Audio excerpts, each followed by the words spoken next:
मैं Ravi Kumar, Ravi super class 2 में आपका स्वागत है। आज क्लास 12 के केमिस्ट्री का 15 VVI शॉर्ट क्वेश्चन लेकर आए हैं, जो आपका परीक्षा 2025 के परीक्षा के दृष्टिकोण से बहुत महत्वपूर्ण है। पहला क्वेश्चन का था क्रिस्टलीय ठोस किसे कहते हैं। कहता हुआ ऐसा ठोस जिसमें अवयवी कण यानी कण का अणु, परमाणु या आयन एक निश्चित और नियमित ज्यामितीय आकृति में हो तथा जिसे बराबर बराबर भागों में बांटा जा सके, उसे हम लोग क्या कहते हैं, क्रिस्टलीय ठोस कहते हैं। कहे के मतलब हुआ कि अगर कोई अवयवी कण है, उसको एक निश्चित और नियमित ज्यामितीय आकृति में रहेगा और उसको हम अगर बराबर बराबर भाग में अगर बांट देते हैं, उसी को हम क्या कहते हैं, क्रिस्टलीय ठोस कहा जाता है। चलिए क्वेश्चन नंबर 2 है, त्रिज्या अनुपात क्या है। कहता धनायन और ऋणायन के त्रिज्याओं, मैंने धनायन हुआ पॉजिटिव और नेगेटिव, धनायन और ऋणायन की त्रिज्याओं के अनुपात को हम लोग क्या कहते हैं, त्रिज्या अनुपात कहते हैं। क्वेश्चन अगला है तीसरा नंबर। अब देखिए इसमें तीसरा नंबर क्वेश्चन है, शॉर्टकी दोष क्या है। कहता जब क्रिस्टल जालक से समान संख्या में धनायन और ऋणायन अपने स्थान से निकल जाते हैं तो क्रिस्टल जालक में उत्पन्न इस दोष को हम लोग क्या कहते हैं, शॉर्टकी दोष कहते हैं। इसमें क्रिस्टलीय ठोस का घनत्व क्या होता है, कम होता है। इसमें क्रिस्टलीय ठोस का घनत्व क्या होता है, कम होता है। क्वेश्चन नंबर देखा जाए 4 में आपका है। क्वेश्चन नंबर 4 है, फ्रैंकल दोष क्या है। तो जब क्रिस्टल जालक से एक आयन अपने स्थान से गायब होकर क्रिस्टल जालक में फंस जाता है या निकल जाता है, तो क्रिस्टल जालक में उत्पन्न इस दोष को फ्रैंकल दोष कहते हैं। कहता इसमें क्रिस्टल का घनत्व क्या होता है, अपरिवर्तित रहता है।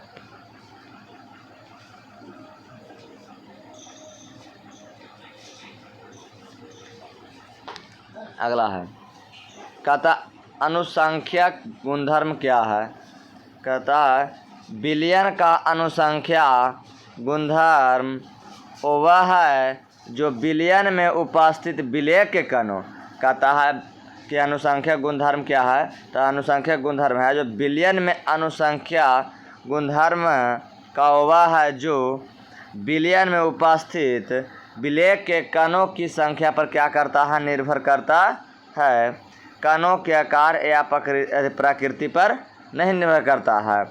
उसे हम लोग क्या कहते हैं, अनुसंख्यक गुणधर्म कहते हैं। कहता अनुसंख्यक गुणधर्म के प्रकार के होते हैं, 4 प्रकार के होते हैं। पहला क्वथनांक का उन्नयन, हिमांक का अवनमन, प्रासरणिक का दाब, फिर कहता है वाष्प का आपेक्षिक अवनमन।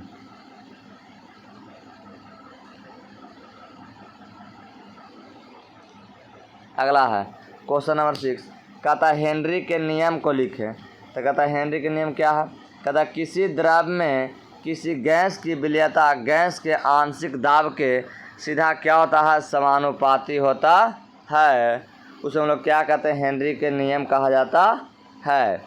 इसका होता है P बराबर KH × X, जहाँ आपका X के मतलब होता है द्रव में गैस की विलेयता, P के मतलब गैस का आंशिक दाब, KH के मतलब हेनरी का नियतांक होता है, यानी हेनरी कांस्टेंट होता है।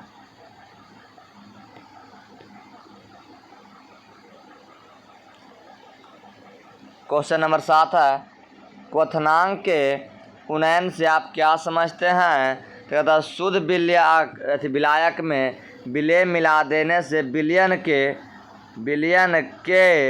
क्वथनांक में वृद्धि हो जाती है। इसे ही क्वथनांक का उन्नयन कहते हैं। डेल्टा टीवी बराबर KB × M होता है।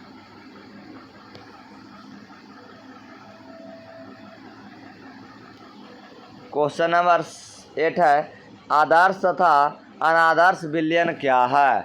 आदर्श तथा अनादर्श विलयन क्या है?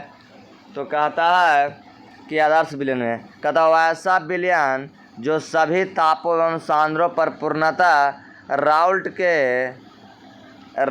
के नियम का पालन करता है या पालन करे उसे आदर्श विलयन कहते हैं। कहता वैसा विलयन जो सभी ताप और सांद्र के पर पूर्णतः राउल्ट के नियम का अगर पालन करता है तो उसको आदर्श विलयन कहते हैं। अनादर्श विलयन और वैसा विलयन जो सभी तापों एवं सांद्रों पर राउल्ट के नियम का पालन नहीं करता है या नहीं करे उसे अनादर्श विलयन हम लोग कहते हैं। चलिए क्वेश्चन नंबर 9 कहता शेल स्थिरांक क्या है? कहता इलेक्ट्रोडों के बीच की दूरी और उनके अनुप्रस्थ काट के क्षेत्रफल के अनुपात को हम लोग क्या कहते हैं? शेल स्थिरांक कहते हैं। कहते इलेक्ट्रोड के बीच की जो दूरी होगा और उसका अनुप्रस्थ काट के क्षेत्रफल क्या होगा? अनुपात को हम लोग क्या कहते हैं? शेल स्थिरांक कहते हैं। हम लोग के द्वारा सूचित किया जाता है। के बराबर L/A होता है। L के मतलब क्या होता है? इलेक्ट्रोड के बीच की दूरी होता है। A के मतलब क्या होता है? क्षेत्रफल होता है।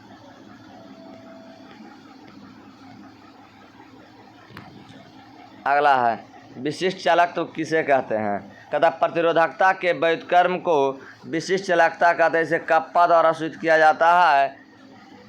इसका मात्रक ओम इनवर्स सेंटीमीटर यूनिवर्स होता है। कप्पा और आपका फॉर्मूला होता है 1/, क्या होता है? रो होता है।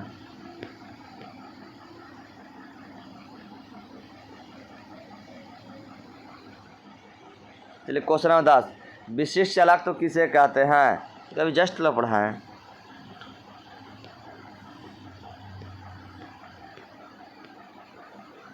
क्वेश्चन नंबर 11 है मानक इलेक्ट्रोड विभव किसे कहते हैं?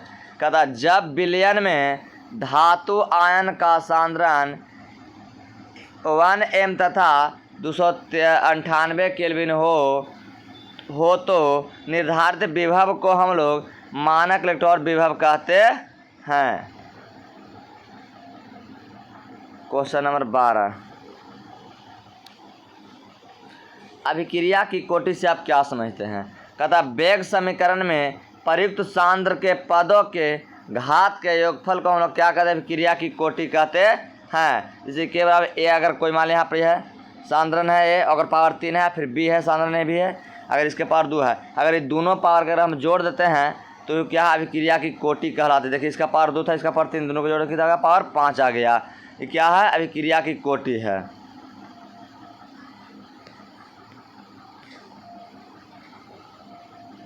क्वेश्चन नंबर 13 शून्य कोटि, प्रथम कोटि तथा द्वितीय कोटि की अभिक्रिया के लिए वेग स्थिरांक की इकाई क्या होता है? तो शून्य कोटि के लिए होता है mole litre inverse second inverse होता है। फिर कहता है प्रथम कोटि के सेकंड यूनिवर्स होता है। द्वितीय कोटि के लिए mole inverse litre inverse second inverse होता है। क्वेश्चन नंबर रखा जाए 14 को। कहता भौतिक अधिशोषण तथा रासायनिक अधिशोषण क्या है? कहता भौतिक अधिशोषण हम लोग जानेंगे।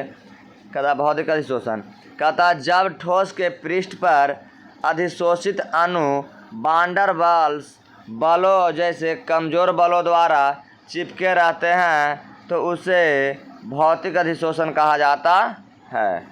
अगला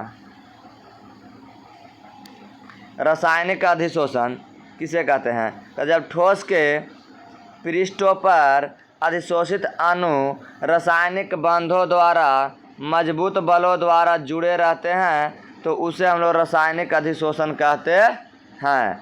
माने जो कमज़ोर अगर बल द्वारा जुटेगा तो हम लोग भौतिक अधिशोषण कहेंगे, और जो अगर मजबूत अगर बल द्वारा जुड़ेगा उसको हम लोग क्या कहते हैं? रासायनिक अधिशोषण कहते हैं। अगला 15 नंबर क्वेश्चन है एंजाइम क्या है?